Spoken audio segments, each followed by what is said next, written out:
Marco António Costa e Manuel Carvalho da Silva estão frente a frente nesta edição da noite. Muito boa noite aos dois. Começo por si e pela sua nota prévia. Antes de mais, boa noite. Cumprimentar o Carvalho da Silva e cumprimentá-lo assim naturalmente os telespectadores.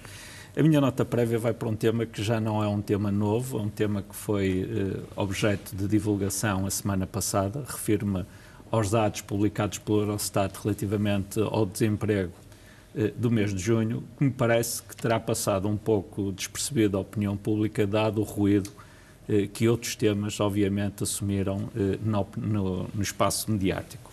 Gostava de referir que o Eurostat revelou números que são verdadeiramente importantes, que sejam de conhecimento de todos. Desde logo, porque o desemprego em Portugal, em termos homólogos, isto é, de junho de 2013 para junho de 2014, recuou 2,5%.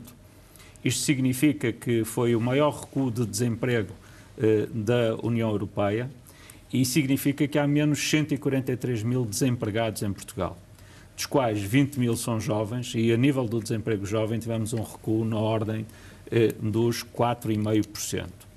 E o mais estranho disto tudo é que não houve da parte do Partido Socialista, nem da parte oficial, nem da parte oficiosa que disputa a liderança, qualquer referência expressa este facto. Então, Marco António Costa, desses 143 mil portugueses que já não estão desempregados, estão quantos em Portugal? Ficaram quantos em Portugal destes 143 mil? Porque eu vou-lhe dar um número que também é muito importante. Houve a tentativa de se criar uma mistificação em volta desta ideia de que o desemprego baixava porque as pessoas imigravam. Eu vou-lhe dar dois números que foram divulgados recentemente, foi o relatório da imigração se tem mantido 2012. Nos últimos anos. A imigração em 2007 foram 90 mil pessoas, em 2012 foram 95 mil pessoas. E, portanto, não é esse o efeito que está em causa. O que está em causa é que, efetivamente, tem aumentado o emprego. Isso é perceptível pelo número de contratos de trabalho que existem. Aliás, amanhã sairão novos dados sobre esta matéria relativamente ao segundo trimestre de 2014. Obviamente, teremos todos a oportunidade de ver se confirma ou não esta redução do número de desemprego e se confirma este aumento do número de postos de trabalho em Portugal.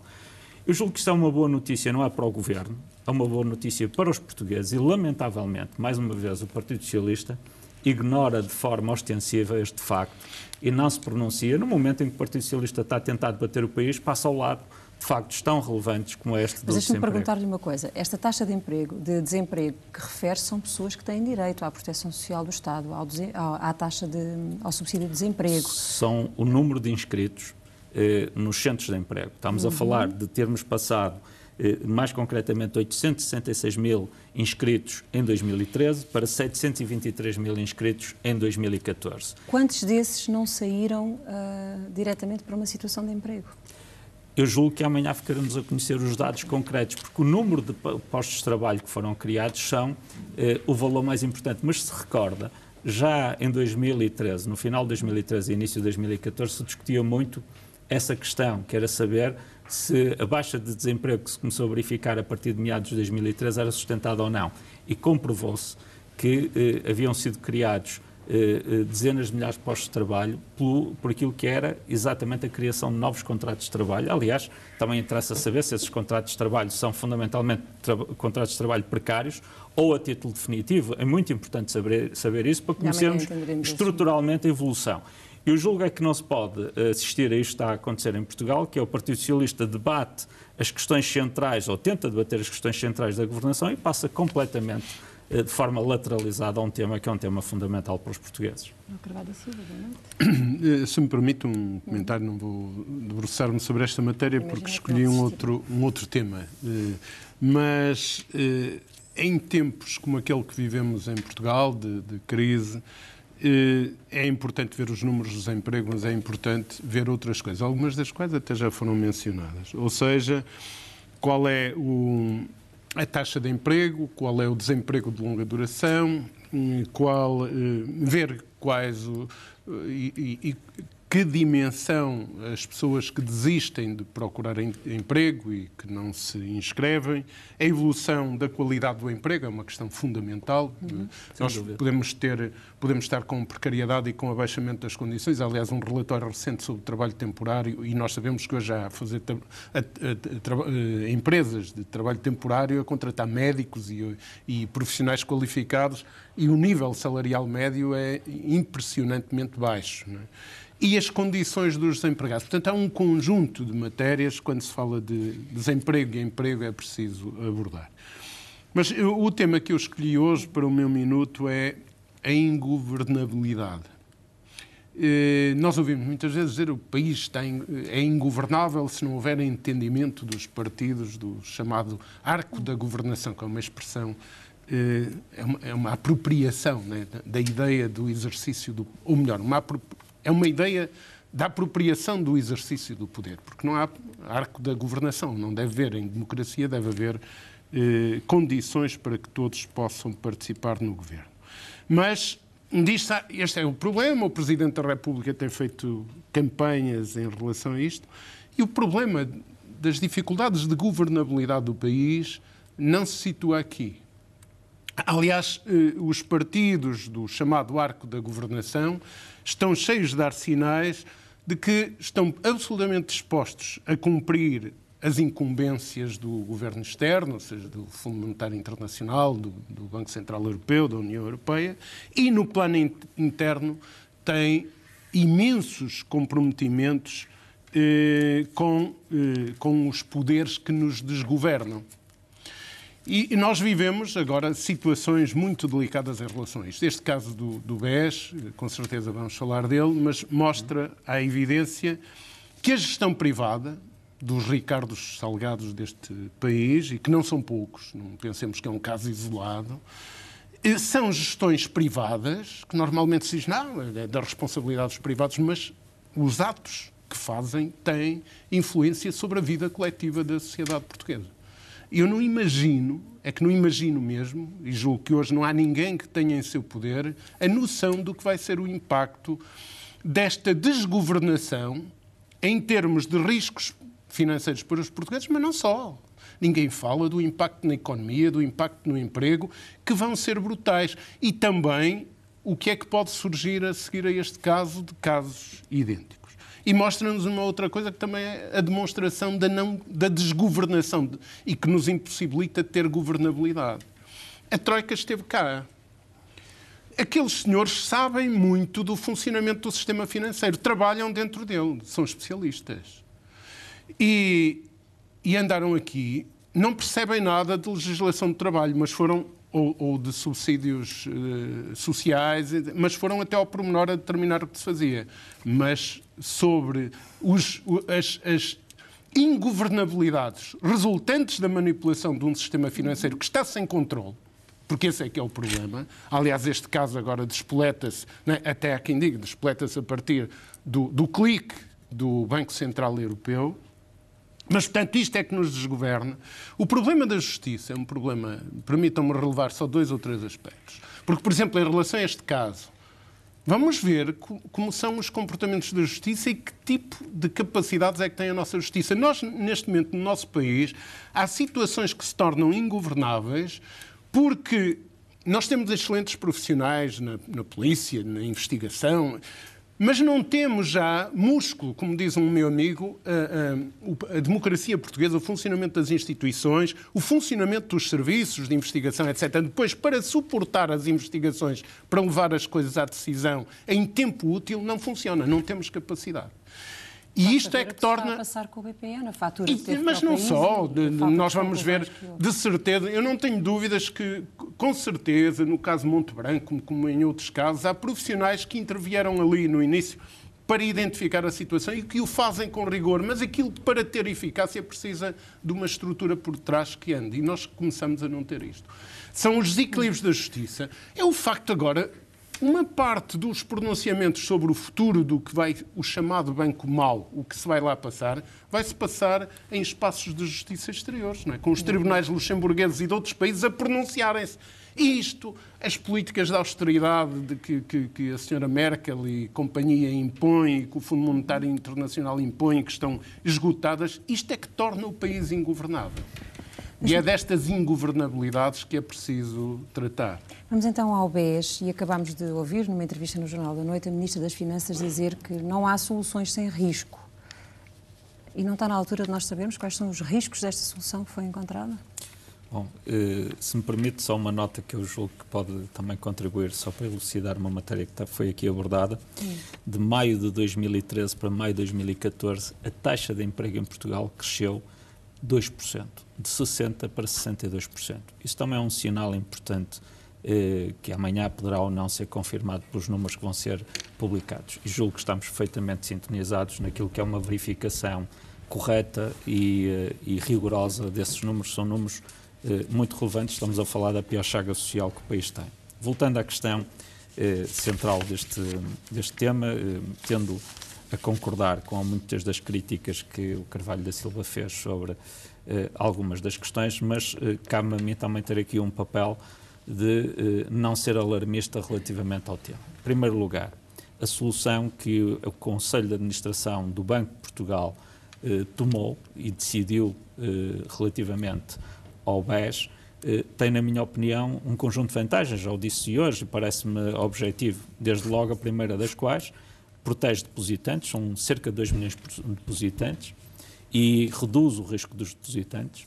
E não podemos pensar que todos os depositantes são pessoas abastadas. Há seguramente centenas de milhares de depósitos de pessoas que têm lá as suas pequenas poupanças. É uma solução que protege os trabalhadores. Estamos a falar de milhares de trabalhadores que também neste banco desempenham as suas missões e que não têm culpas dos atos de má gestão que foram praticados por um conjunto de pessoas. E, por outro lado, protege a economia. O Carvalho da Silva dizia bem, este é um banco estrutural na nossa economia, porque muitas centenas de milhares de empresários em nome individual, microempresas, pequenas e médias empresas, trabalhavam diariamente e tinham acesso a fundos financeiros para a sua atividade produtiva através deste banco. E o que estava a acontecer é que as relações entre o Banco BES, na semana passada, e estas instituições tinham entrado praticamente numa situação de inexistência. E isto estava a criar, na cadeia de pagamentos da nossa atividade comercial e económica, quebras muito significativas e problemas muito significativos, colocando em emprego os trabalhadores dessas empresas e também a recuperação da nossa economia. Ora, o Banco de Portugal, aquilo que fez foi encontrar uma solução que se enquadra dentro de uma definição estratégica feita a nível europeu, uma estratégia europeia. Este Fundo de Resolução dá-nos duas garantias. Primeiro, é que quem irá tratar de resolver os problemas do banco bom, isto é, do banco que se pretende salvar, será o sistema bancário e o Banco de Portugal. Em segundo lugar, se eles não tiverem sucesso neste trabalho, quem irá arcar com as consequências disso não são os portugueses, mas sim o sistema bancário no seu todo, porque caso não tenham sucesso na recuperação do banco e na venda do banco, encaixando o dinheiro que é necessário para pagar o empréstimo que vai ser contraído pelo Fundo de Resolução, aquilo que acontecerá é que solidariamente estes bancos responderão perante esse empréstimo. E, portanto, e não vão exigir garantias ao Estado? Repara, o que está aqui em causa é saber se a solução no passado era, há meia dúzia de anos... Deixe-me só esclarecer uma coisa que é de facto genuinamente uma dúvida.